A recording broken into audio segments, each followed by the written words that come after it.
काढी एक चालते.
धियं सदा परिभवग्न अभीष्टदोहम्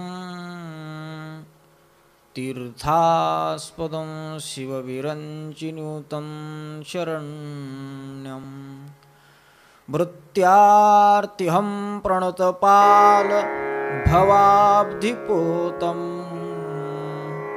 वन्दे महापुरुषते चरणारविन्दम्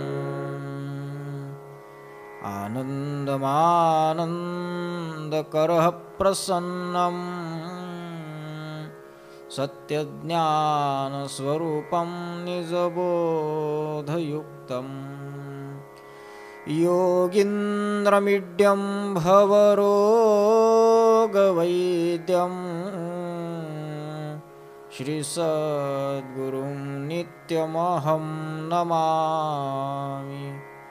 ज्ञानदीवं ज्ञानमूर्तिं साक्षात् प्रेमस्वरूपिणं नामदीवं दयामूर्तिं नाथं वन्दे पुनः पुनः. वैराग्यस्य परां मूर्तिं देवक्षेत्रनिवासिनं तुकारामं महत्वन्दे भक्तराजचतुष्टकं श्रीमञ्जुलाभृन्मणिमाणिकेशं श्रीखञ्जरीशं जनहृन्निवेशं श्रीग्रामगीताजनकं प्रशान्तं सद्गुरुराष्ट्रसन्तं सततं नमामि. राष्ट्रसन्तगिरोद्गीर्णं ग्रामकल्याणचिन्तनं दीनार्तकरुणापूर्ण ग्रामगीतामृतं महत् शास्त्रसिद्धान्तानुगतं गुरुवाक्येषु सम्मतं स्वानुभूतिप्रमाणञ्च ग्रामगीतामृतं महत्.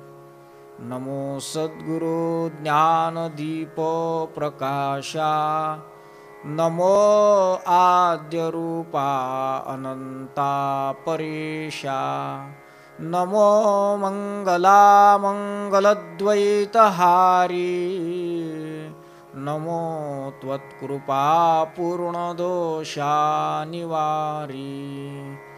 तुझे रूप ते पाहुदे विश्वव्यापी तुझी पावले सेवुदे ग्रामरूपी. तुझे ज्ञान सर्वांतरी संचरुदे तुझा सत्यानंद लोकी भरुदे. खरे नाम निष्काम ही ग्राम सेवा झटू सर्व भावे करू स्वर्ग गावा. कळो हे वळो देहकारी पडू दे, घडू दे प्रभू येवढे हे घडू दे, घडू दे प्रभू येवढे हे घडू दे. पुंडलिक वरदा हरिविठ्ठल, श्री ज्ञानदेव तुकाराम, दत्तात्रेय जनार्दन स्वामी एकनाथ सद्गुरुनाथ महाराज की जय. माऊली ज्ञानेश्वर महाराज की जय. जगद्गुरु तुकाराम महाराज की जय. तपोमूर्ती संत गाडगे महाराज की जय. राष्ट्रसंत श्री तुकडोजी महाराज की जय. ग्राम देवता की जय. जाणावे ग्राम हेची मंदिर, ग्रामातील जन सर्वेश्वर, सेवा हेची पूजा समग्र, हाची विचार निवेदावा. सद्गुरुनाथ महाराज की जय. परमपूजनीय श्री गुरुदेव आणि प्रातःस्मरणीय ब्रह्ममूर्ती वंदनीय राष्ट्रसंत श्री तुकडोजी महाराज यांच्या 112व्या जयंतीच्या निमित्तानं हे जे एक कोरोनाचं जागतिक संकट आपल्या देशावरतीच नव्हे तर जगावरती आलं होतं, आपल्या देशामध्येही ते आहे. आणि त्या संकटामुळे एका दिवसाचा काही का होईना, थोडक्यामध्ये हा जो ग्रामजयंतीचा उत्सव आपल्या अखिल भारतीय गुरुदेव सेवा मंडळानं आयोजित केलेला आहे, त्या उत्सवाच्या निमित्तानं की हा उत्सव जो आहे ज्या राष्ट्रसंत तुकडोजी महाराजांच्या जयंतीच्या निमित्तानं होतो आहे, ते राष्ट्रसंत तुकडोजी महाराज म्हणजे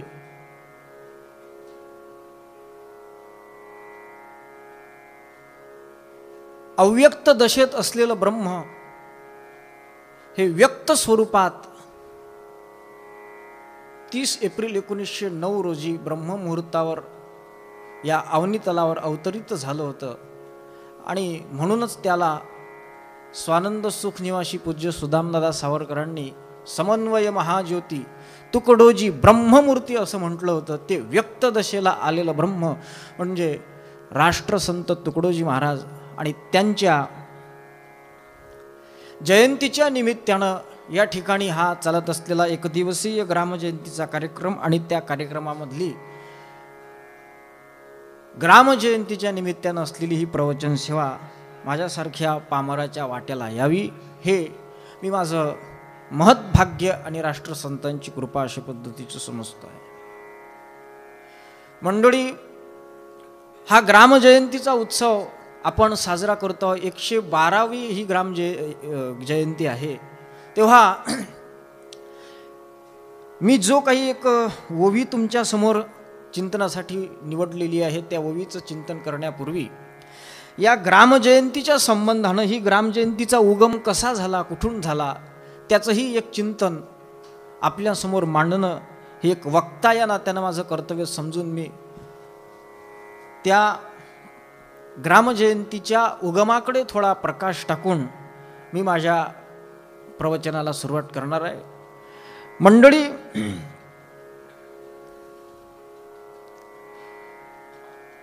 आपल्या भारत देशामध्ये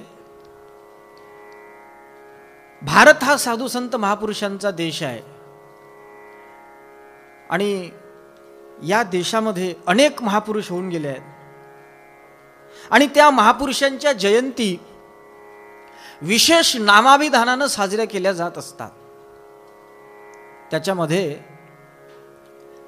चरखा जयंती आहे, बालक दिन आहे, शिक्षक दिन आहे, सर्वोदय दिवस आहे. ह्या जयंतीचे दिवस आहेत. तुम्हाला आम्हाला कल्पना असेल, राष्ट्रपिता महात्मा गांधींचा जन्मदिन हा चरखा दिन म्हणून साजरा केला जातो. पंडित जवाहरलाल नेहरू यांचा जन्मदिन हा बालक दिन म्हणून साजरा केला जातो. डॉक्टर सर्वपल्ली राधाकृष्णन यांचा जन्मदिन हा शिक्षक दिन म्हणून साजरा केला जातो.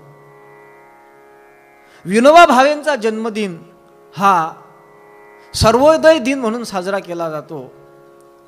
ह्या महापुरुषांच्या नावाने जे यांचे जयंती दिवस साजरे केले जात असतात, त्या नावामध्ये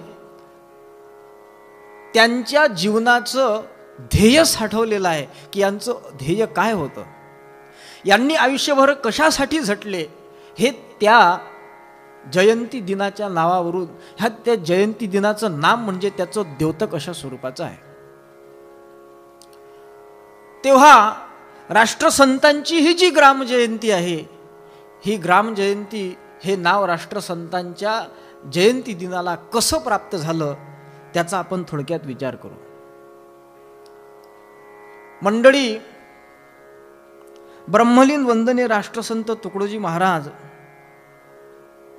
ह्यांचं हृदय ज्याप्रमाणे ग्रामगीता आहे, त्याप्रमाणे एका लेखामध्ये सुदामदादांनी असं म्हटलं आहे की गाव हा राष्ट्रसंतांचा आत्मा आहे. आणि म्हणून 1960 साली राष्ट्रसंत तुकडोजी महाराजांचा 51वा वाढदिवस साजरा करावा असं भंडारा जिल्ह्यातल्या काही मंडळींच्या, महाराजांवरती ज्याची श्रद्धा निष्ठा आहे अशा मंडळींच्या अंतःकरणामध्ये अशी एक प्रेरणा निर्माण झाली की राष्ट्रसंत तुकडोजी महाराजांचा 51वा वाढदिवस आपण साजरा करावा. परंतु तो साजरा करण्याकरता राष्ट्रसंत तुकडोजी महाराजांची परवानगी घ्यावी आणि त्यांची परवानगी घेऊन हा उत्सव साजरा करावा. कारण उत्सव प्रिय मानवाचा स्वभाव असं ग्रामगीता म्हणते. आणि त्या स्वभावामुळे त्यांना असं वाटलं. तेव्हा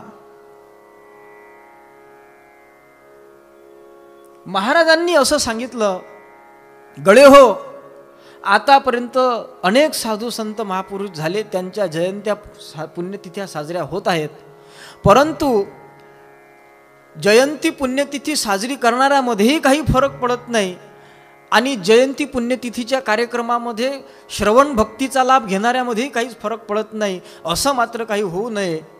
आणि असंच चालू असल्यामुळे माझा जन्मदिवस साजरं करण्याचं खूळ तुमच्या डोक्यात येणं म्हणजे माझं मरण चिंतल्यासारखं आहे असं मला वाटते, असं महाराज बोलले.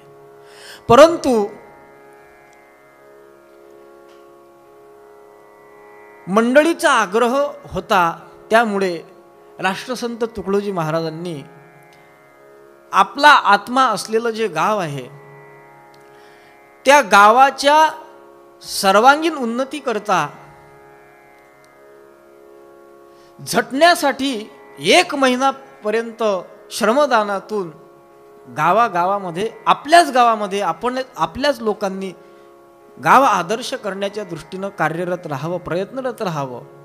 या उद्देशानं सक्रिय कार्यक्रम जर तुम्ही राबवत असाल तर मग काही हरकत नाही असा होकार दिला. तेव्हा त्या मंडळींनी फार मोठं आयोजन करून 1 महिनाभर श्रमदान करून त्यांनी आपल्या परिसरामध्ये खूप मोठं काम केलं होतं. त्यांची यादी सुद्धा माझ्या स्मरणात आहे. परंतु वेळेची कमतरता लक्षात घेता मी ती यादी सादर करत नाही. परंतु विशेष गोष्ट ही आहे की त्या 1960 साली राष्ट्रसंत तुकडोजी महाराजांच्या जयंतीचा कार्यक्रम, ग्रामजयंतीचा कार्यक्रम, जो गोंदिया जिल्ह्याच्या नगर परिषदेमध्ये झाला होता, नगर परिषदेच्या माध्यमातून झाला होता आणि त्या कार्यक्रमाला स्वतंत्र भारताचे पहिले राष्ट्रपती डॉक्टर राजेंद्र प्रसाद सुद्धा उपस्थित होते. ही विशेष गोष्ट आहे. आणि गावाची जयंती साजरी करावी महाराजांना का वाटलं असावं, त्याचं कारणही सुद्धा, त्याचं गमक आजच्या या प्रवचनाच्या ओवीमध्ये आपण चिंतनात घेणार आहोत. कारण गावाची जयंती साजरी करायची, ग्राम जयंती साजरी करायची असं जर म्हटलं तर ज्या अर्थी ते गाव आहे, त्या गावाला नाव आहे, त्या अर्थी ते गाव तर कितीतरी वर्षाच्या पूर्वी जन्माला आलेलं आहे. परंतु त्या गावातलं ग्रामत्व नष्ट झालेलं आहे. माणसं नाहीत का, आकृतीचे माणसं आहेत पण प्रकृतीचे माणसं नाहीत. तसे गावं तर अनेक आहेत, परंतु गावाची जी परिस्थिती आहे, ग्रामजयंती का साजरी करावी तत्संबंधी ऋषीवर्य संत घोसरकर महाराजांचं एक भजन मला अतिशय माझ्या मनाला भावलेलं भजन आहे की गावी आली उदासीनता आपुल्या व्यक्तिस्वार्थामुळे, गाव हित कोणी ना पाहती तीर्थी करती उगीच सोहळे, सहानुभूतीनं उरली खरी म्हणून ग्राम जयंती करा साजिरी, वंदिता राष्ट्रसंता जरी ग्राम जयंती करा साजिरी. हे त्याच्या मागचं गमक आहे. गाव आहेत हो, पण त्या गावाचं गावत्व नष्ट झालेलं आहे. माणसं आहेत पण माणसातलं मनुष्यत्व, माणसातली माणुसकी जशी दिसत नाही तसं गाव आहेत पण त्या गावाचं गावत्व नष्ट झालेलं आहे. कारण गाव कशाला म्हणतात किंवा कोणत्या गावामध्ये आम्ही वस्ती करावी. आमच्या देशामध्ये काही ऐतिहासिक पुराणं झालेले आहेत. त्याच्यामध्ये महाभारत नावाचं एक पुराण आहे आणि त्या महाभारतानं गावाचं गावत्व कशामध्ये आहे आणि गावामध्ये कोणत्या 5 गोष्टी असाव्या आणि त्या 5 गोष्टी जर नसेल तर त्या गावामध्ये राहू नये असं महाभारतानं सांगितलेलं आहे. धनिनः क्षत्रियो राजा नदी वैद्यस्य पंचम पंचयत्र न विद्यन्ते वासस्तत्र न कारयेत. महाभारतानं सांगितलं आहे ज्या ठिकाणी 5 गोष्टीची उपलब्धी नाही त्याला गाव म्हणण्याची व्यवस्था आमच्या भारतीय संस्कृतीमध्ये नाही. काय काय असावं त्या गावामध्ये, त्यामध्ये धनिक असावेत. मग आता गावामध्ये श्रीमंत लोक नाहीत का? गावागावामध्ये श्रीमंत लोक आहेत, गावागावामध्ये धनिक लोक आहेत. मात्र श्रीमंत गावचे भले ते आपल्याच हौशेत मेले, कुणी ना कुणाला वाली, ही परिस्थिती गावाची झालेली आहे. क्षत्रिय असले पाहिजेत. आमच्या गावातले तरुण देशाचं गावाचं संरक्षण करणारे तरुण हे आमच्या गावचे क्षत्रियच आहेत, पण ते व्यसनाधीनतेकडे वळलेले आहेत, वैषयिक भावात गुरफटलेले आहेत. त्याच्यामुळे आमच्या गावाचं गावत्व नष्ट झालेलं आहे. आमच्या गावातले राजे, आमच्या गावचे सरपंच हे कुठेतरी व्यक्तिस्वार्थात बोकाळलेले आहेत आणि म्हणून आमच्या गावाचं गावत्व नष्ट झालेलं आहे. आमच्या गावात नदी आहे परंतु त्या नद्या सुद्धा पवित्र राहिलेल्या नाहीत. आमच्याच गावातल्या लोकांनी त्याच्यामध्ये घाण करून ठेवलेली आहे आणि अस्वच्छता निर्माण करून दिलेली आहे. आणि आमच्या गावामध्ये वैद्य शिल्लक राहिले नाही, शिक्षणाचा अभाव झालेला आहे. आणि म्हणून या सगळ्या गोष्टीची उन्नती व्हावी आणि गावातला गावत्व प्राप्त गावाला करून देण्याच्या दृष्टीनं प्रयत्नरत राहावं समाजानं, याच्याकरिता ती सक्रियता निर्माण करण्याकरिता महाराजांनी ग्राम जयंतीची संकल्पना निर्माण करून देशात समता नांदवा आणि ग्राम जयंतीचा मंत्र घ्यावं नवा, हा एक नवा मंत्र देऊन ग्राम जयंतीचा हा उत्सव 1960 सालच्या एप्रिल महिन्यापासून चालू झाला होता. आणि म्हणून गाव हे गावत्व निर्माण करून द्यायचं आहे. कारण त्या गावामध्ये जगद्गुरु तुकाराम महाराज म्हणतात की स्मशान ते भूमी प्रेतरूप जन पूजा भक्तीहीन जिथं असतील ते लोक, ते गाव म्हणजे स्मशान आहे. ते गाव म्हणण्याची व्यवस्था आमच्या संत वाङ्मयामध्ये त्याला देत नाही. आणि म्हणून आजची जी काही ओवी आहे, जाणावे ग्राम हेची मंदिर, ग्रामातील जन सर्वेश्वर, सेवा हेची पूजा समग्र, हाची विचार निवेदावा, या ओवीचा जर विचार केला तर ही युगग्रंथ ग्रामगीतेतील पहिल्या अध्यायातील 54व्या क्रमांकाची एक ओवी आहे. आणि त्या ओवीचा संदर्भ असा आहे, 22 जुलै 1953 रोजी आषाढ शुद्ध एकादशीच्या दिवशी पंढरपूर क्षेत्रामध्ये, जे भक्तीचं माहेर आहे, त्या पंढरपूर क्षेत्रामध्ये चंद्रभागेच्या तीरावर राष्ट्रसंत तुकडोजी महाराज बसले असताना पुण्यक्षेत्र पंढरपुरी बैसतो असता चंद्रभागे तिरी स्फुरू लागली ऐसी अंतरी विश्वाकार वृत्ती. त्या ठिकाणी विश्वाकार वृत्ती झाली महाराजांची आणि त्या विश्वाकार वृत्तीमध्ये ध्यानावस्थित राष्ट्रसंत असताना त्या ठिकाणी भगवान पांडुरंग परमात्मा महाराजांच्या त्या ध्यानामध्ये देवस्फूर्तीरूपी बोलला आणि त्या स्फूर्तीरूपी बोलण्यातून जी देवानं सांगितलं, काय सांगितलं तर प्रथम तेथे दृष्टांत होई अद्भुत, कासया करावी विश्वाची मात, प्रथम ग्रामगीताची हातात घ्यावी मध्ये. विश्व ओळखावे आपणावरून, आपणची विश्व घटक जाण, व्यक्तीपासून कुटुंब निर्माण, कुटुंबापुढे समाज आपुला, समाजापुढे ग्राम राहे, ग्राम मिळवणी देश होय आणि देश मिळवणी ब्रह्मांड होय, गती गतीने जवळते. आणि म्हणून याच्याकरिता गाव हा विश्वाचा मूल घटक आहे. हे विश्व, ही ग्रामगीता जो ग्रंथ आहे ना, हा ग्रामगीता हा ग्रंथ वैश्विक भावनेतून निर्माण झालेला आहे. या ग्रामगीतेमध्ये 98 वेळा विश्व हा शब्द आलेला आहे. महत्वाची गोष्ट आहे. उपक्रम उपसंहाराच्या दृष्टीने जर विचार केला तर या ग्रामगीतेचा उपक्रम हा विश्व शब्दानं झालेला आहे, विश्वाच्या भूमिकेतून झाला आहे.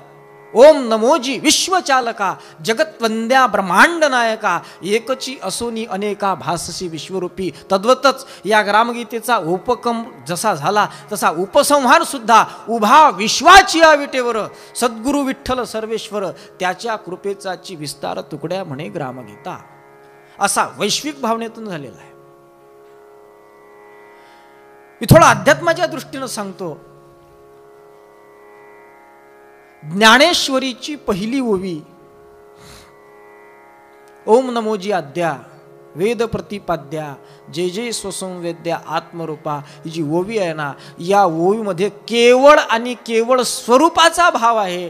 परंतु ग्रामगीतेची जी पहिली ओवी आहे, ओम नमोजी विश्वचालका जगत्वंद्या ब्रह्मांड नायका एकची असोनी अनेका भाससी विश्वरूपी, या विश्वरूपी विश्वचालका या कार्यब्रह्माचं वर्णन करत असताना ही ग्रामगीता म्हणजे ज्ञानेश्वरीमध्ये जे कारणब्रह्माचं वर्णन केलं आहे, परंतु ग्रामगीतेच्या सुरुवातीला कार्यब्रह्माचं वर्णन केलेलं आहे आणि साक्षीत्वाचा भाव त्या ठिकाणी आहे.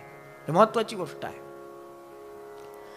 आणि म्हणून जगत भावाला आलेलं जे ब्रह्म आहे, जे कार्यब्रह्म ज्याला म्हटलं जातं, त्या कार्यब्रह्माचं नमन करून या ग्रामगीतेची सुरुवात झालेली आहे, वैश्विक भावनेतून झालेली आहे. आणि म्हणून राष्ट्रसंत तुकडोजी महाराजांना त्या ठिकाणी जी प्रेरणा झाली, गावाच्या सर्वांगीण उन्नती करता प्रथम ग्रामगीताची हातात घ्यावी मध्ये, आणि ती ग्रामगीता हाती घेऊन किंवा ग्रामगीतेसारखा जगदोद्धारक ग्रंथ लिहून त्याच्यामधून काय प्रतिपादन करावं ते त्या ठिकाणी स्फूर्तीरूपानं पंढरीशी भगवान पांडुरंग परमात्म्यानं महाराजांना जे सांगितलं ते म्हणजे जाणावे ग्राम हेची मंदिर, ग्रामातील जन सर्वेश्वर, आणि सेवा हेची पूजा समग्र हाची विचार निवेदावा. काय निवेदन करावं तर हे निवेदन करावं हे महाराजांनी सांगितलं. काय कारण असावं त्याच्या पाठीमागे? त्याचं कारण आहे, आपण ऐकत असतो महाराजांचे सुद्धा एक भजन आहे, अखिल विश्व मंदिर माझ्या आत्ममूर्तीचे. राष्ट्रसंत तुकडोजी महाराज हे वैश्विक भावनेचे संत होते. तुकडोजी महाराज सामान्य संत नव्हते. मी माफी मागून शब्द प्रयोग करेल. आणि कल्पना आहे मला की मी जे काही बोलणार आहोत ते वाक्य काहींच्या जिव्हारी लागणार आहे, परंतु अत्यंत महत्त्वाचा भाग आहे. गुरुदेव सेवा मंडळाचे म्हणून घेणारे बरेच लोक राष्ट्रसंत तुकडोजी महाराजांना केवळ आणि केवळ एक समाज सुधारक समजतात. परंतु मी माफी मागून शब्द प्रयोग करेल की समाज सुधारक आणि संत यांच्यामध्ये जमीन आसमान इतकं अंतर असते. संत होते तुकडोजी महाराज. महापुरुष में एक पुरुष नाही म्हटलं, समाज सुधारक में समाज सुधारक नाही म्हटलं. संत घोसरकर महाराजांनी संत में एक संत था, खंबीर तुकड्या दास था, त्यांना संत अशा पद्धतीचं म्हटलेलं आहे. आणि हे संत तुकडोजी महाराज म्हणजे काही सामान्य नव्हते. मी महाराजांच्या दृष्टीनं दोन शब्द बोलतो आणि पुन्हा माझ्या विषयाकडे येतोय. राष्ट्रसंत तुकडोजी महाराजांच्या दृष्टीनं जर चिंतन केलं तर ऋषीवर्य संत घोसरकर महाराजांनी त्यांचं वर्णन केलेलं आहे. ते म्हणतात, आलास जगी जड जीव हिता, ज्ञानेश तुका तुकडोजी रूपे, म्हणे दास घोसरकर एक चितू नटनागर युग युगांतरीचा. पार्थास गीता त्वा बोधियली, तशी ग्रामगीता ही ग्रामजना, वरदायक राणा पंढरीचा. अर्थात हे कोण होते हे समजून घेणं आवश्यक आहे. त्यांनी स्वतः सांगितलंय, मीच गीता बोधिली अर्जुनाला, ग्रामगीता ही सर्व गावाला. राष्ट्रसंत तुकडोजी महाराजांचा अवतार हा स्वयंभू अवतार आहे, तो स्वयंसिद्ध अवतार आहे. त्याच्याकरता मी थोडंसं जीवनयोगीच्या दुसऱ्या खंडाकडे जाऊ इच्छितो. जीवनयोगीच्या दुसऱ्या खंडामध्ये असा उल्लेख आलेला आहे की राष्ट्रसंत तुकडोजी महाराजांनी ज्ञानाच्या सप्त भूमिका पार केल्या होत्या. मंडळी, हे चिंतनाचा विषय आहे. कदाचित 5-10 मिनिट उशीर झाला तरी चालेल, परंतु मी हा विषय जरा रेटून बोलतो. या भारतीय संस्कृतीमध्ये योग वासिष्ठ नामक एक ग्रंथ आहे. जो ग्रंथ भगवान रामचंद्रांना वशिष्ठ ऋषींनी सांगितल्याचा उल्लेख भारतीय संस्कृतीमध्ये आढळतो, इतिहासामध्ये आढळतो आहे. तेव्हा रामचंद्रांना जो उपदेश केला, तो उपदेश करत असताना ज्यावेळेस ज्ञानाच्या 7 भूमिका सांगितल्या, कदाचित काही लोक हा योग वासिष्ठातला विषय आहे, त्याचा तुकडोजी महाराजांशी काय संबंध म्हणून त्याचा फेटाळणा करतील. परंतु मी सांगतो, राष्ट्रसंत तुकडोजी महाराजांच्या अभंग गाथेमध्ये तुकड्यादास म्हणे ज्ञानाच्या भूमिका 7 आहे, ऐका सावधान, म्हणून त्या 7 भूमिकांचं सुद्धा वर्णन आलेलं आहे. शुभेच्छा, विचारणा, तनुमानसा, सत्वापत्ती, असंशक्ती, पदार्थ अभाविनी आणि तुर्यगा अशा त्या 7 भूमिका आहेत. आणि योग वासिष्ठामध्ये त्या भूमिका सांगत असताना वसिष्ठ ऋषी भगवान रामचंद्रांना सांगतात की रामा, या ज्ञानाच्या भूमिकेपैकी मी सध्या 3ऱ्या भूमिकेवर आहे आणि पुन्हा अजून पुढच्या भूमिका मला पार करायच्या आहेत. म्हणजे मला हे सांगायचं आहे की एवढे मोठे वसिष्ठ ऋषी सारखे महात्मे म्हणतात रामाला उपदेश करताना की मी फक्त 3 भूमिका पार केलेल्या आहेत, अजून 4 भूमिका पार करायच्या आहेत. आणि राष्ट्रसंत तुकडोजी महाराजांसारखा महात्मा, मी असं म्हणेल, या जगाच्या पाठीवर एकमेवा द्वितीय एकमेव असा संत झाला. या जगाच्या पाठीवर म्हणतोय मी की ज्याने या ज्ञानाच्या 7च्या 7ही भूमिका वयाच्या 13 ते 14व्या वर्षी पार केल्या होत्या. असा महात्मा या जगात दुसरा कोणी झालेला नाही. इतकी उंची राष्ट्रसंत तुकडोजी महाराजांची होती. आणि म्हणून त्याहीपेक्षा पुढची भूमिका सांगतो. या जगाच्या पाठीवर जीवनमुक्त महापुरुष झाले असतील, या जगामध्ये विदेहमुक्त महापुरुष झाले असतील, ते वंदनीयच आहेत आपल्याकरता. परंतु मंडळी, या जगाच्या पाठीवर एकमेवा द्वितीय असा एक संत झाला, ज्याचं नाव राष्ट्रसंत तुकडोजी महाराज, की जो विदेहमुक्त अवस्थेमध्ये गेला असताना सुद्धा त्या विदेहमुक्तीतून पुन्हा जीवनमुक्तीत येतो आणि तुमच्या आमच्या कल्याणाकरिता धावत्या पावलांनी लाखो गावींच्या शिला चैतन्य उठविल्या, धन्य तुझी दिव्य लीला, असा लीला विग्रही देहाच्या माध्यमातून आपली लीला करून तुमच्या आमच्या कल्याणाकरता झटतो आहे, असा एकमेवा द्वितीय महात्मा जर कोणी असेल तर त्याचं नाव राष्ट्रसंत तुकडोजी महाराज. आणि म्हणून त्या जगदोद्धाराच्या निमित्तानं जो हा ग्रामगीता नामक एक ग्रंथ निर्माण झालेला आहे, त्या राष्ट्रसंतांच्या हृदयरूप ग्रामगीतेतील एक हे त्या हृदयातून प्रगट झालेलं हे एक हृद्गत आहे की जाणावे ग्राम हेची मंदिर. या उच्च कोटीच्या महात्म्याच्या, वैश्विक महात्म्याच्या, आणि ज्यांनी ग्रामगीतेची सुरुवात करत असताना जगत भावाला आलेल्या कार्यब्रह्माचं वर्णन करून केलेले आहे, विश्वरूपानं नटलेल्या ब्रह्माचं वर्णन केलेलं आहे, त्या ग्रामगीतेमधली ही ओवी आहे. आत्ममंदिर माझ्या आत्ममूर्तीचे असं महाराज म्हणाले. हे विश्व मंदिर माझ्या आत्ममूर्तीचे, हे अखिल विश्व म्हणजे माझ्या आत्ममूर्तीचं मंदिर आहे असं म्हणणारे राष्ट्रसंत तुकडोजी महाराज. तेव्हा या आत्मस्वरूप असलेल्या जगाला आलिंगन द्यावं, या जगाचं पूजन करावं, या जगाची सेवा करावी, असं जे काही आपण बोलले प्रवचन कीर्तनातून ऐकत असतो, ग्रंथातून वाचत असतो, हे म्हणायला सोपं वाटतं, पण जगाला आलिंगन देणं सोपं आहे का? बोलण्यापुरतं मर्यादित आहे. ती गोड असली ही बोलण्याची भाषा तरी ती काल्पनिक किंवा भावनेच्या भावनिक दोन पद्धतीची असू शकते. मात्र संतांनी हा अनुभव घेतलेला आहे, किंबहुना चराचर आपणची झाला असं संतांनी म्हटलेलं आहे. आणि म्हणून या संतांचा जो अनुभव आहे त्या अनुभवातून हे सगळं प्रकट झालेलं आहे. जाणावे ग्राम हेची मंदिर या ओवीमध्ये जर चिंतन करायला गेलो तर महाराजांनी ही ओवी सांगत असताना, ही ओवी ईश्वरानं महाराजांना सांगितलेली आहे की तुम्ही तुमच्या ग्रामगीतेतून हे निवेदन करा. काय निवेदन करा? तर महाराजांना जे सगळं सांगितलं की व्यक्तीपासून कुटुंब निर्माण, कुटुंबापुढे त्याचा समाज आहे, समाजापुढे गाव आहे, गावाच्या पुढे देश आहे, देशाच्या पुढे विश्व आहे.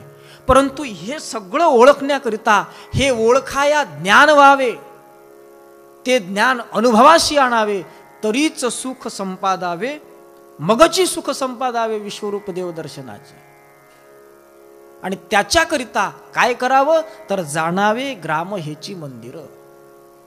या ओवीमध्ये 3 ठिकाणी चकार आलेला आहे. जाणावे ग्राम हेची, हेची इथं चकार आलेला आहे. मंदिर, ग्रामातील जन सर्वेश्वर, सेवा हेची इथं चकार आलेला आहे. आणि हाची विचार निवेदावा, हे 3 ठिकाणी चकार आलेला आहे. आणि चकार जो ज्या ठिकाणी येत असतो तो निश्चयात्मकतेचं द्योतक असतो. जिथं च आला त्या ठिकाणी निश्चितता असते. च हा शब्द ज्या ठिकाणी चकारात्मक ज्या ठिकाणी असतो त्याला दुसरा पर्याय शिल्लक राहत नसतो. मी धावत्या वेगात एक उदाहरण सांगून पुढे जाण्याचा प्रयत्न करील.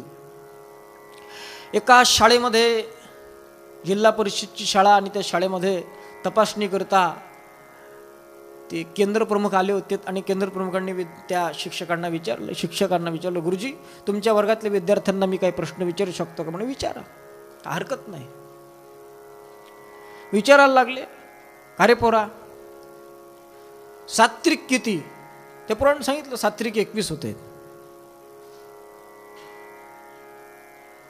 आता उत्तर बरोबर असताना त्या ठिकाणी ते जे केंद्र प्रमुख होते ते केंद्र प्रमुख त्या विद्यार्थ्यावर खवळले. मूर्खा, कोणत्या वर्गात आहेस तू? अजून सात्विक किती होतात हे तुला कळत नाही, काय शिकून राहिलाय? त्याला वाटलं सात्विक 21 कदाचित होत नसाय. ते घाबरला. पुन्हा सांग सात्विक किती? म्हणला सात्विक 22. दुसऱ्याला उभा केला. मूर्खा, तू उभा राहा, बोल रे, सात्विक किती होतात? म्हणे सात्विक 22. अरे मूर्खा, सात्विक 22 म्हणतो, बस खाली. तिसऱ्या लोक, का रे सात्विक किती? त्याला वाटलं आता 21 चुकले, 22 चुकले, त्यानं 23 म्हणून टाकले.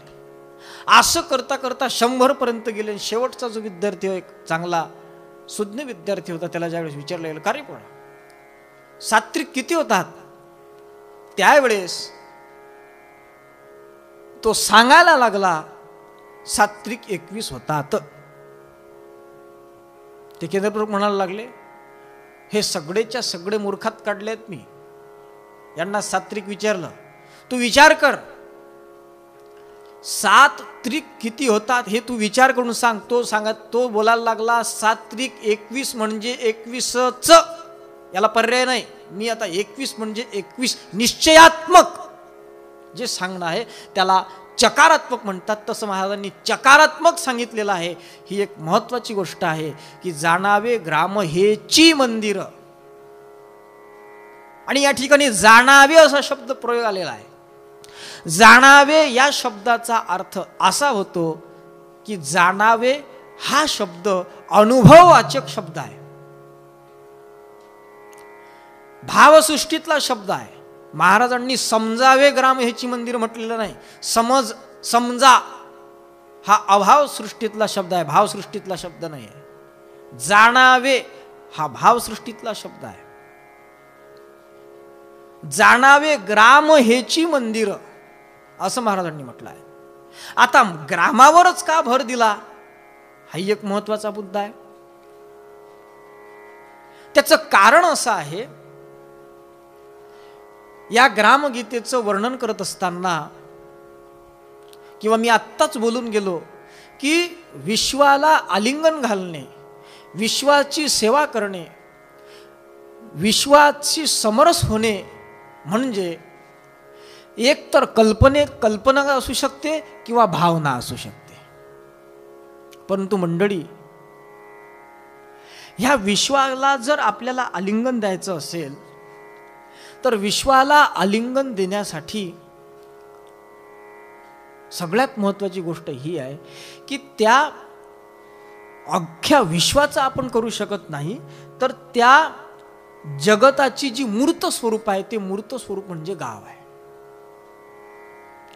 स्वानंद सुखनिवासी पूज्य सुदामदादांनी जी ग्रामगीतेची आरती केली आहे, त्या आरतीमध्ये त्यांनी असं म्हटलं आहे, गाव हे घटक विश्वाचे, हे जनक नगर तीर्थाचे निश्चय.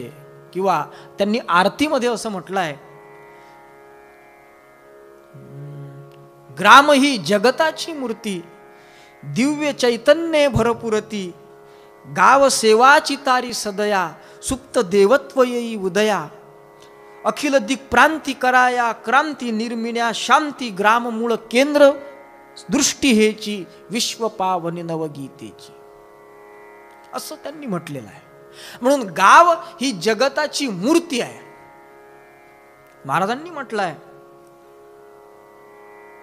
विश्वाचा मूल घटक गाव. कारण गाव काय आहे तर विश्वाचं चित्र आहे. गाव काय आहे तर गाव हा विश्वाचा नकाशा. आणि विश्व सुंदर व्हावं वाटते काय, विश्वाचं कल्याण व्हावं वाटते काय, मग गावाचं कल्याण केलं पाहिजे. विश्वाची सेवा करावी वाटते काय, मग आधी गावाची सेवा करावी लागेल. कारण आहे मंडळी, आपण फार मोठ्या मोठ्या सुंदर अशा बिल्डिंगा पाहत असतो. त्या बिल्डिंग्स पाहत असताना मंडळी फार सुंदर अशा बिल्डिंग दिसत असतात. परंतु ह्या ज्या सगळ्या बिल्डिंग्स आहेत, ह्या बिल्डिंग्स बांधण्याच्या पूर्वीची सर्वात पहिली जर कोणती प्रक्रिया असेल तर माझ्या चिंतनानुसार त्या बिल्डिंगचा, त्या घराचा नकाशा आधी रेखाटला जात असतो. चांगला इंजिनियर पाहून त्याचा आधी नकाशा रेखाटला जातो. आणि नकाशा जर तो सुंदर केला गेला तर त्या नकाशाच्या आधाराने ते घर गाव सुंदर होत असते, ते बिल्डिंग सुंदर बांधल्या जात असते. आणि म्हणून हे विश्व जर सुंदर व्हावं असं वाटत असेल ना, तर या विश्वाचा नकाशा हे गाव आहे. आणि म्हणून आधी गाव हे सुंदर असलं पाहिजे.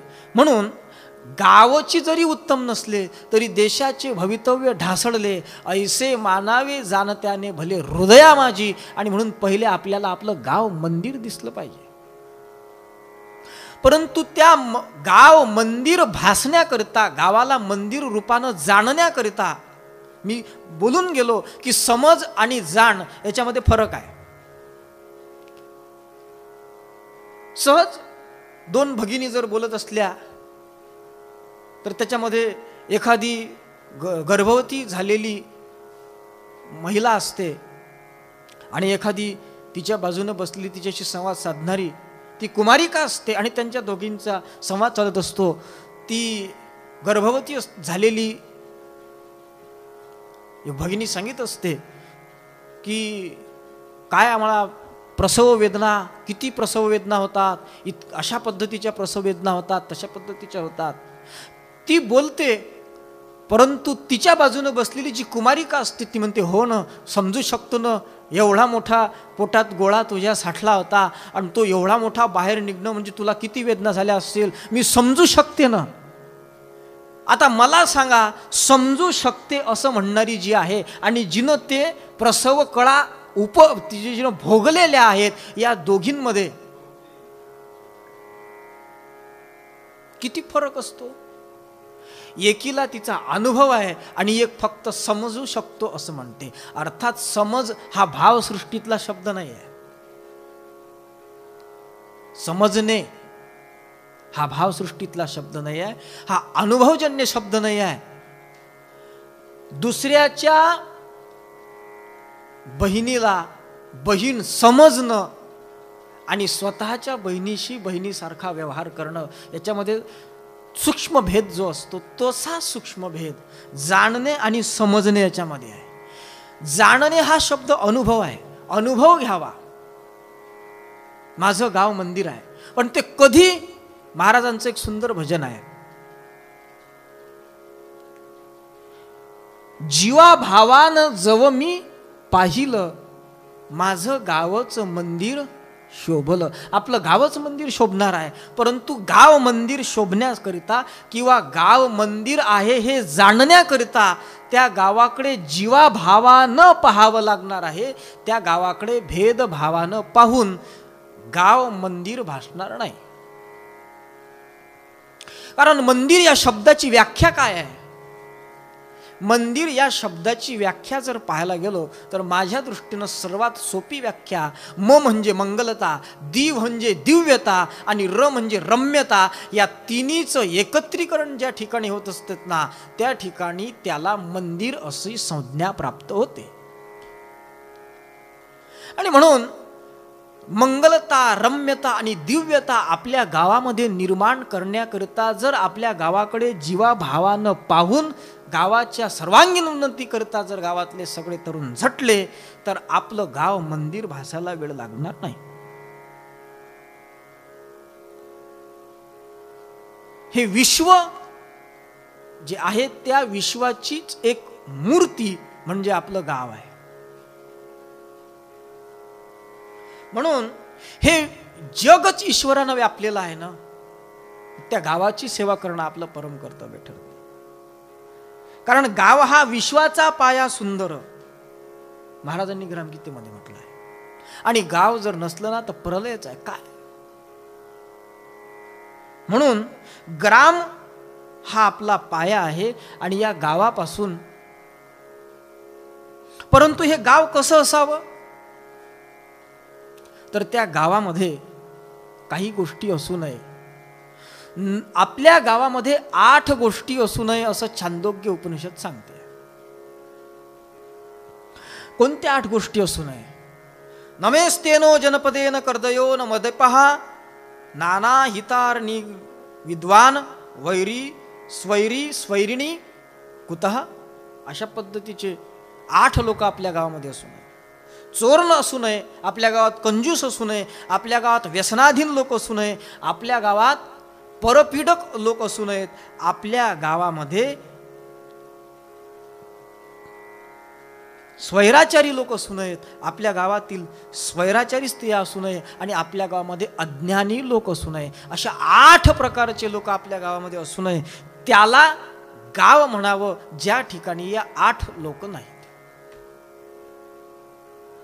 आणि म्हणून गावाला उन्नत करायचं आहे, विश्वाला उन्नत करायचं आहे म्हणजे काय करायचं आहे? गावाला मंदिर जाणायचं आहे म्हणजे काय? आता गाव हे मंदिर आहे. महाराजांची पुन्हा एक ओवी ग्रामगीतेमध्ये आलेली आहे 40व्या अध्यायामध्ये, 41व्या अध्यायामध्ये. ग्राम म्हणजे देव मंदिर आणि मानव देव मूर्ती सुंदर, सर्वांची सेवा समप्रकार, हीच पूजा आमुची. इथंही चकारात्मक हीच पूजा आमुची महाराजांनी म्हटलं आहे. तिकडे म्हणतात सेवा हेची पूजा समग्र, हाची विचार निवेदावा. आणि इकडे म्हणतात की सर्वांची सेवा समप्रकार, हीच पूजा आमुची. इथेही सुद्धा चकारात्मक सांगतात. आपल्या भारतामध्ये ज्यांनी सती जाण्याची प्रथा बंद केली ते राजा राम मोहन राय.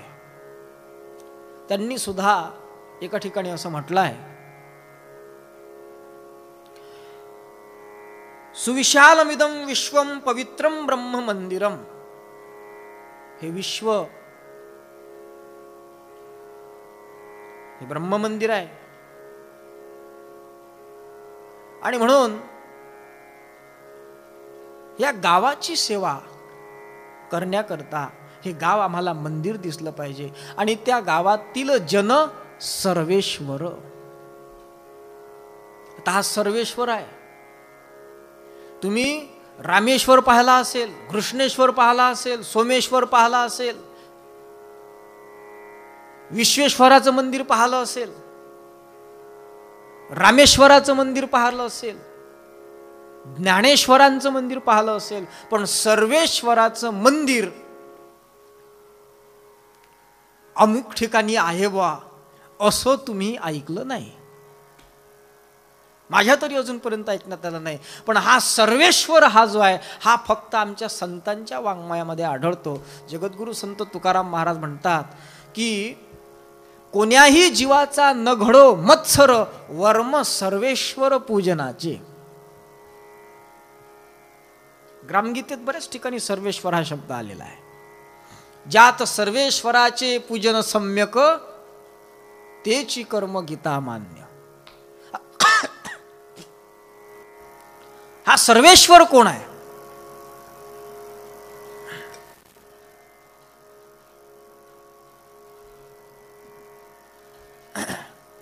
हा सर्वेश्वर कोण आहे? सर्वेश्वर म्हणजे कोण आहे? श्रीमद भगवद्गीतेमध्ये भगवान कृष्णाने सांगितलं आहे की सर्वस्य चाहं हृदि सन्निविष्टो मत्तः स्मृतिर्ज्ञानमपोहनञ्च वेदैश्च सर्वैरहम् एव वेद्यो वेदांत कृद्वेद विदेव चाहम. भगवद्गीतेनं सांगितलं कोण आहे? सर्वस्य चाहं हृदि सन्निविष्टो. सर्वांच्या हृदय देशामध्ये एकच चैतन्य वास करते आहे. आणि म्हणून ह्या जगातील जे जे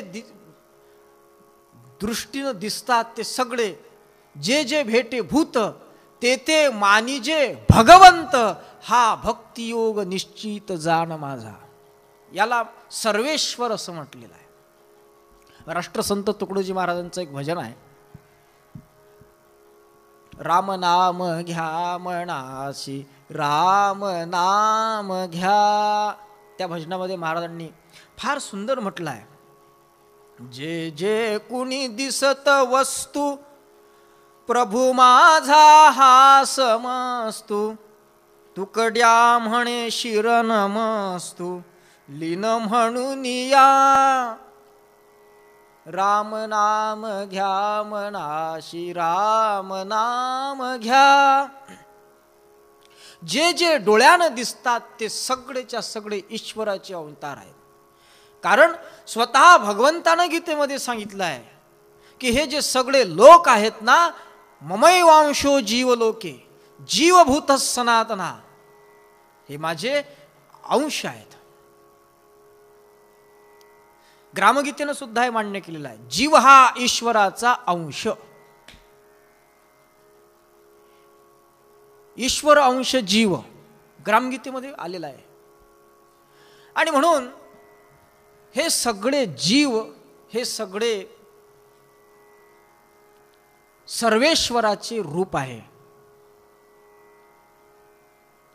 वेदांत शास्त्रामध्ये स्वरूप लक्षण आणि तटस्थ लक्षण असा भाग आलेला आहे.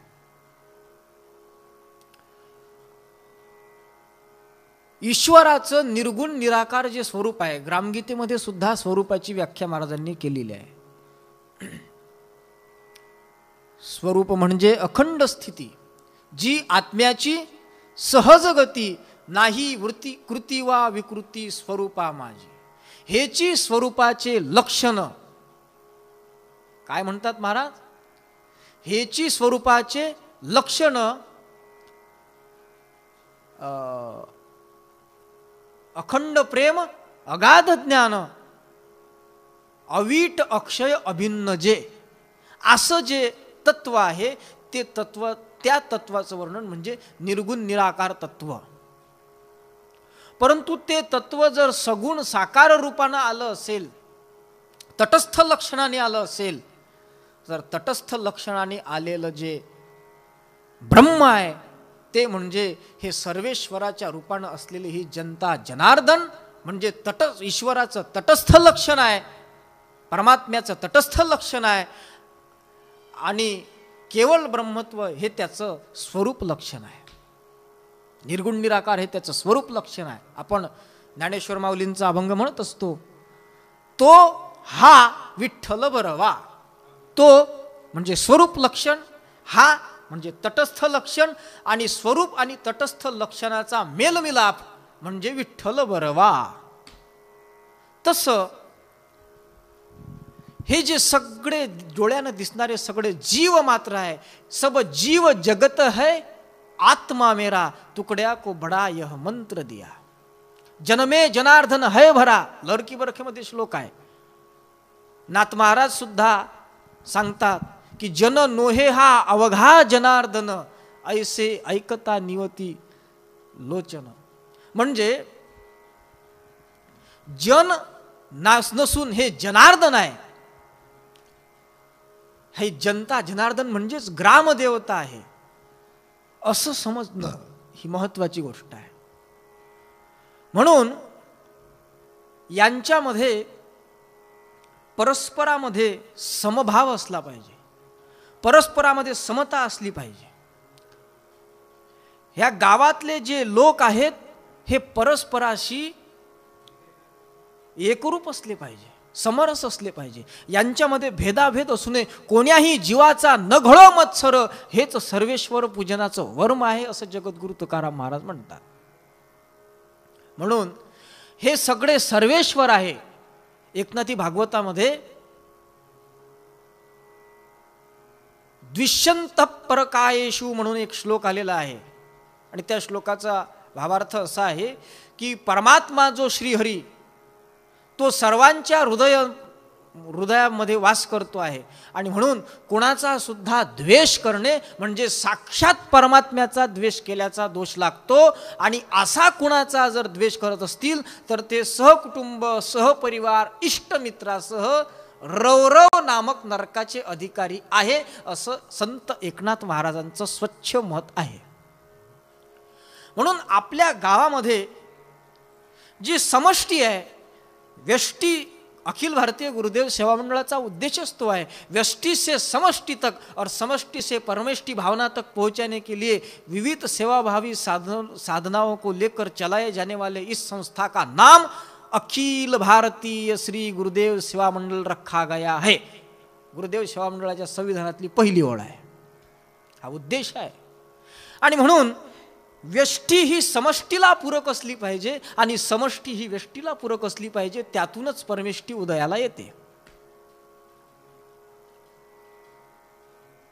समष्टीशी तादात्म्य झाल्याशिवाय व्यष्टीची पूर्णता होत नाही. व्यष्टीला, एका व्यक्तीला घर बांधायचं असलं तर घर बांधण्याकरता त्याला मजूर लागतात, त्याला सिमेंटवाला लागते, त्याला लोहा लोखंडवाला लागते, त्याला गिट्टीवाला लागते, त्याला पय्ये खोदणारा लागते. म्हणजे अनेक लोकांच्या सहकार्यानं. त्याहीपेक्षा फार सुंदर एक उदाहरण देईल मी. तिळाचा लाडू तुम्हा आम्हाला सगळ्या लोकांना आवडत असेल, पण तिळाचा लाडू एक व्यक्ती जरी खात असला आणि त्याचा आनंद घेत असला तरी त्या एका लाडवाच्या पाठीमागं तीळ पेरणारा, तीळ सोंगणारा, तो तीळ काढणारा, त्या तिळाचे घरी आणल्यानंतर त्याचे लाडू बनवण्याकरता त्याच्यामध्ये लागत असलेले जे गुळासारखे इतर पदार्थ आहेत तेही पदार्थ बनवणारा, लाडू बनवणारा, इतक्या सगळ्या लोकांच्या सहकार्यानं तो लाडू बनत असतो. एक नवरदेव सजवायचा आहे, तो नवरदेव जरी सजवायचा असला, नवरदेव, त्या नवरदेवाचा फेट्यावाला वेगळा असतो, त्याचे कपडे वेगळ्याच ठिकाणचे असते, त्याचा बूट वेगळ्याच ठिकाणचा असतो, त्याला चेहऱ्याचं ते काय म्हणतात मला काही कल्पना नाही, मी काही ते त्या भानगडीत पडत नसल्यामुळे ते काहीतरी साफ करतात, ते करण्याकरता तो वेगळाच लागते. हे सगळ्या लोकांच्या सहकार्यानं एक नवरदेव सजत असतो. आणि म्हणून ग्रामाच्या दृष्टीनं जर विचार केला तर श्रीमद भगवद्गीतेमध्ये 12व्या अध्यायाच्या 5व्या श्लोकामध्ये इंद्रियांच्या समूहाला सुद्धा ग्राम अशा पद्धतीचं संबोधलेलं आहे. संनिमेंद्रिय ग्रामम सर्वत्र समबुद्धय. संनिमेंद्रिय ग्रामम, इंद्रियांचा समूह तो गाव आहे. आणि म्हणून गावाची सुंदर संकल्पना, किंवा गावातले लोक सर्वेश्वर आहे म्हणून त्यांच्याशी कसं समभावानं, कसं जिव्हाळ्यानं राहून त्यांची सेवा करावी, याच्याकरता मला एक चिंतन या ठिकाणी मांडावं असं वाटते. आपल्या पायामध्ये जर काटा रुतला, इंद्रिय ग्रामाच्या बद्दल बोलतोय मी, जसं इंद्रिय ग्राम ज्ञानेश्वर महाराजांनी किंवा भगवान गोपालकृष्णाने गीतेमध्ये सांगितलं आहे, इंद्रियांचा गाव. पण कसं आहे इंद्रियाचं गाव पहा बरं. इंद्रियांच्या गावामध्ये पादेंद्रिय नावाचं जे पाय आहे, त्या पायाला काटा रुतला समजा, तर त्या पायाला काटा रुतल्यावर डोळ्यात पाणी येते. डोळे हे एक आपलं ज्ञानेंद्रियच आहे. पायाला काटा रुतला तर डोळ्यात पाणी येते, आणि रुतलेला काटा काढण्याकरता हात धावून जातो आणि आपला हात पायातला काटा काढतो. डोळ्यात आलेलं पाणी पुसण्यासाठी आपले हात डोळ्याजवळ जातात. म्हणजे आपले इंद्रिय एकामेकांना सहकार्य करतात. हे इंद्रिय ग्रामातले जे राहणारे इंद्रिय नावाचे लोक आहेत, हे एकामेकांना पूरक आहे. तसे प्रत्येक गावातला प्रत्येक माणूस हा परस्परासाठी पूरक ठरला पाहिजे. असतील तुमचे वाद असू द्यात ना, पण परस्पर पोषक होवत वाद, आणि ते वाद परस्पर पोषक होऊन नांदो आनंदी आनंद सगळीकडे सर्वदा, हे संतांची भूमिका आहे. त्याहीपेक्षा एक आणखी उदाहरण दिलं मी. माझ्या डोळ्यावर हा चष्मा आहे. चष्मा हा डोळ्यासाठी आहे,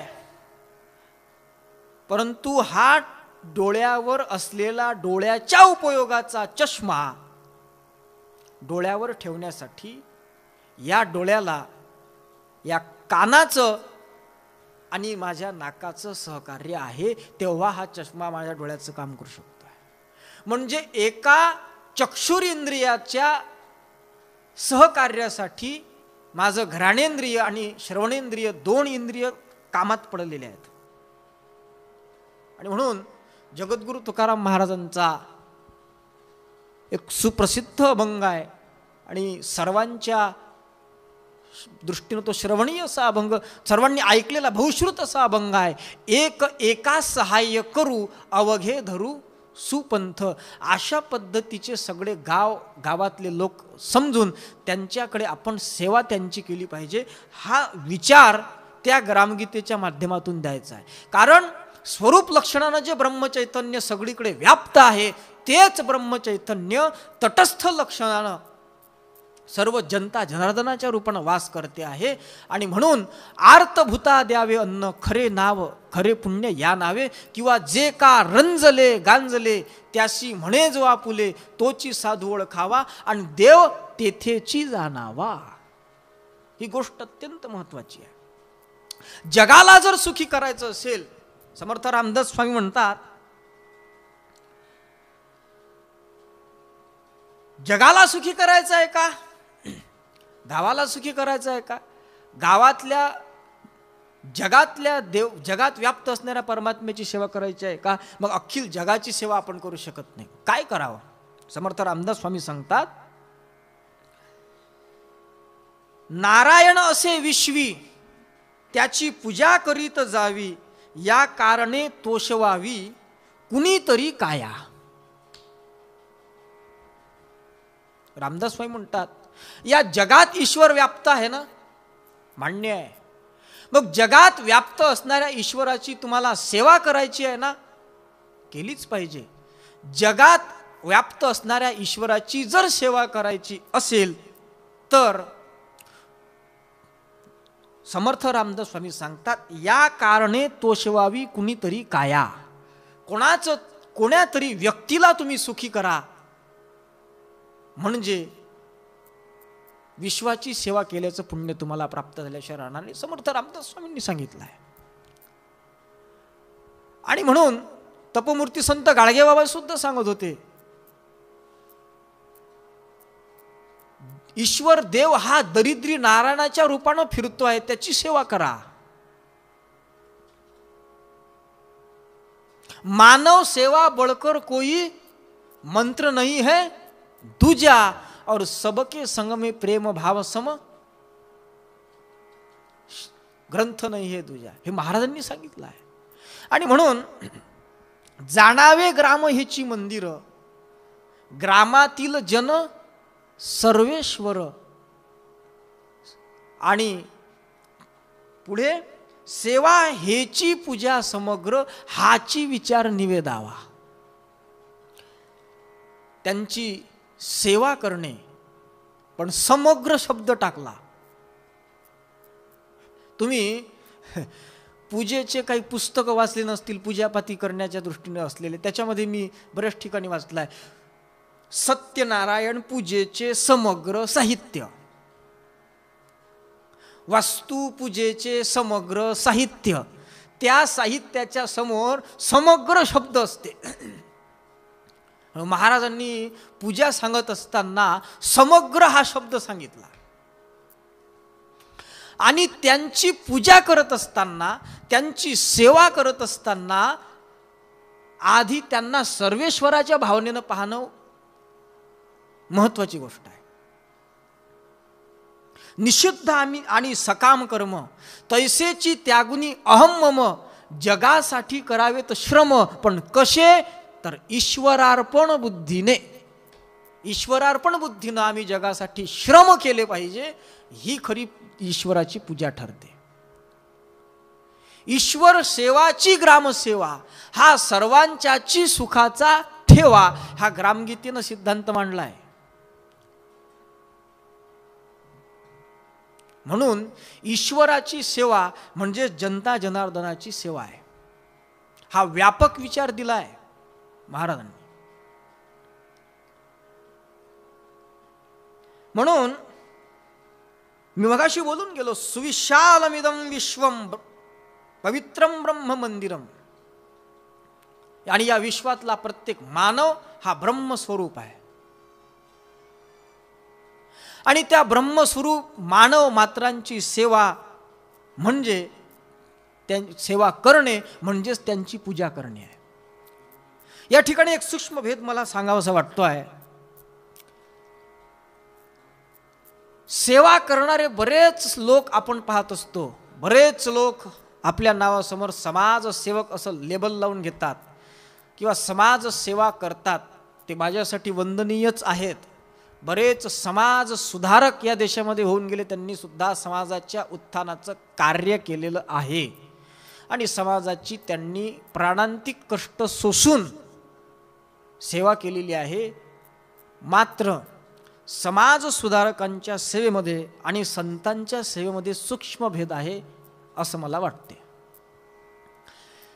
समाज सुधारक किंवा समाजाचे समाजसेवक म्हणून घेणारा वर्ग जी सेवा करत असतो, ती सेवा आम्ही कुठंतरी या लोकांवरती उपकार करतो आहोत, गरजूंना आम्ही काही देतो आहोत याचा अभिमान धारण करून ती सेवा करत असतात.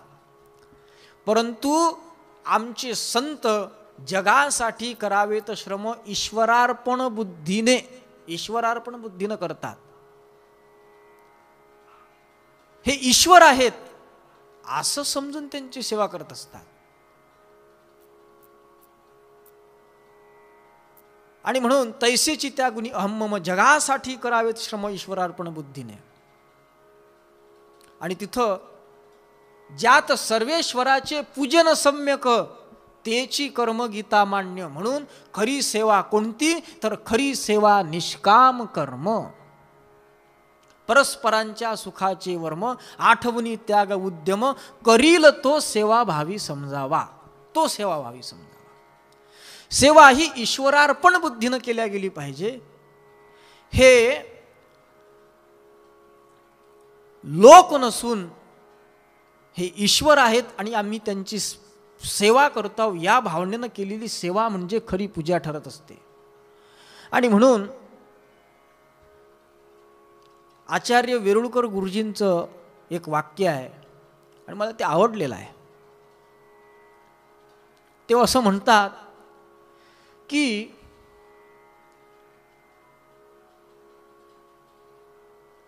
अहंकार धारण करून किंवा गावाचा हित न जोपासता केलेली पूजा माणसाला रावण करू शकते, परंतु गावाच्या कळवळ्यानं, गावाच्या कल्याणाकरता गावात लावलेलं झाडू मारणं हे सुद्धा ईश्वराची पूजा ठरत असते. आणि म्हणून गावाच्या उन्नतीकरता महाराजांनी ग्राम जयंतीची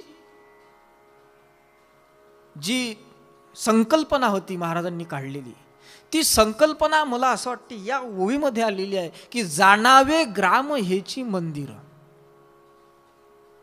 ग्रामातील जन सर्वेश्वर आणि त्या सर्वेश्वराची सेवा पूजा, सेवा हेची पूजा समग्र हाची विचार निवेदावा.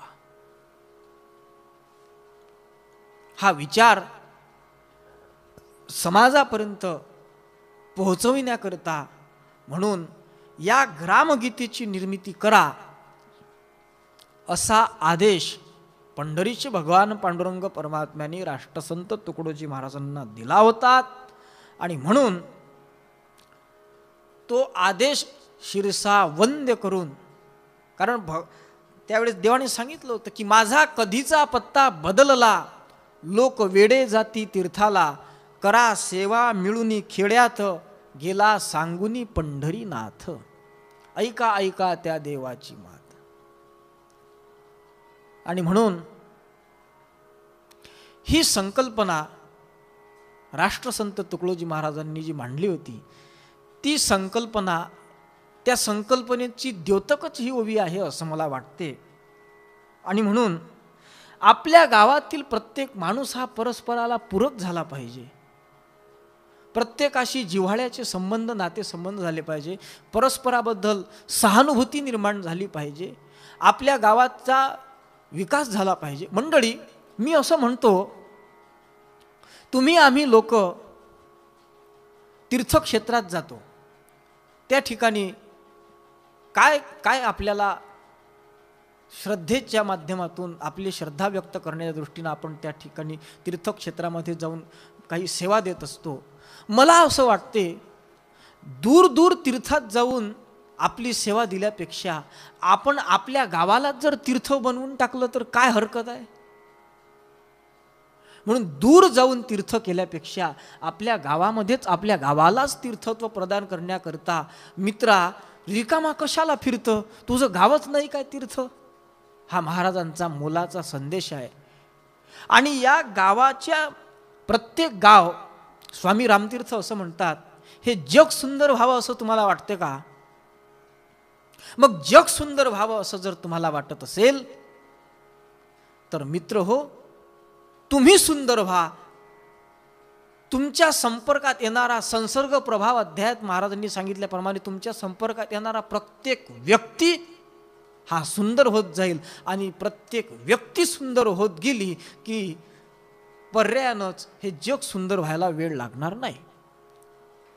आणि म्हणून व्यक्तीपासून कुटुंब, कुटुंबापासून समाज, समाजापासून गाव, गावाच्या पुढे तालुका, तालुक्याच्या पुढे जिल्हा, अनेक जिल्हे मिळून एक राज्य, अनेक राज्य मिळून एक देश आणि अनेक देश मिळून एक ब्रह्मांड नाम विश्व, अशी ही साखळी आहे. आणि म्हणून अध्यात्माची इतिकर्तव्यता तरी काय आहे? आचार्य वेरुळकर गुरुजी असं सांगत असतात की अध्यात्म म्हणजे काय?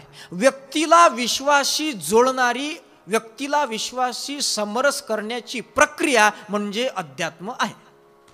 आणि तोच महाराजांनी या ठिकाणी हेतू सांगितलेला आहे की तुम्हाला हे विश्व सुंदर व्हावं असं वाटते का? विश्वस्नेहाचं ध्यान तुम्हाला धरायचं आहे काय? आधी ग्रामस्नेहाचं ध्यान धरा, म्हणजे विश्वस्नेहाच्या ध्यानापर्यंत तुम्ही जाल. कारण ग्रामस्नेहाचं ध्यान ही पहिली पायरी आहे.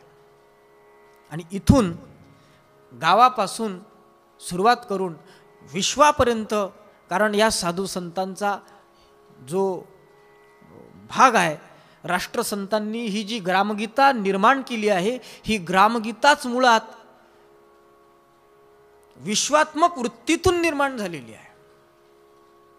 महाराज म्हणतात की पुण्यक्षेत्र पंढरपुरी बैसलो असता चंद्रभागेतिरी, स्फुरू लागली ऐसी अंतरी विश्वाकार वृत्ती. आणि त्या विश्वाकार वृत्तीतून स्फुरलेला हा विश्व कल्याणासाठी निर्माण झालेला व्यापक ग्रंथ आहे.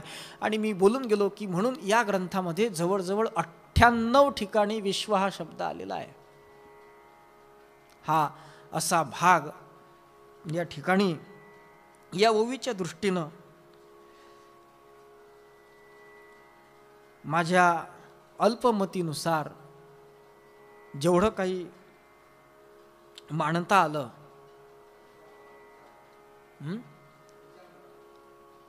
तेवढं मांडण्याचा मी प्रयत्न केला. मंडळी, म्हणून या ओवीमध्ये जी महाराजांनी तळमळ व्यक्त केली आहे की गाव मंदिर जाणावं, गावातील जनता जनार्दन ही सर्वेश्वर मानावे आणि त्यांची सेवा ही पूजा समजावी, हे निश्चयात्मक आणि अनुभवात्मक महाराज सांगतात. तेव्हा ग्रामजयंतीची संकल्पना आपली मंडळी नुसतं राष्ट्रसंत तुकडोजी महाराजांच्या मूर्त्या, फोटो किंवा ग्रामगीता हे पाळण्यामध्ये टाकून त्याला झोके मारण्यापुरतीच मर्यादित समजतात. मी माफी मागून शब्द प्रयोग करेल, ही ग्रामजयंती नाही आहे. महाराजांनी असं स्वच्छ म्हटलं होतं की माझा जन्मदिवस माझ्या नावानं साजरा करणे, व्यक्तिगत व्यक्ती म्हणून साजरा करणे म्हणजे माझं मरण चिंतण्यासारखं आहे. आणि आपण त्यांना पाळण्यात टाकतो म्हणजे काही बरं. त्यांची ग्राम जयंतीची जी संकल्पना होती ती संकल्पना पूर्णत्वास आणणे ही खरी ग्रामजयंती ठरते. आणि म्हणून त्या पद्धतीनं आमच्या बऱ्याच संघटना काम करते आहे. अखिल भारतीय गुरुदेव सेवा मंडळ आपल्या परीनं कार्यरत आहे, आपल्या परीनं ते काम करतच आहे. अड्याळ टेकडी आहे, दास टेकडी राष्ट्रसंत अध्यात्म केंद्र राष्ट्रधर्म प्रचार समिती आहे. आपल्या गावातले तरुण हे संस्कारित व्हावे म्हणून संस्कार शिबिराचं काम मोठ्या प्रमाणात तिथून चालते आहे. 60 ते 70 ठिकाणी एका वर्षभरात शिबिरं चालतात.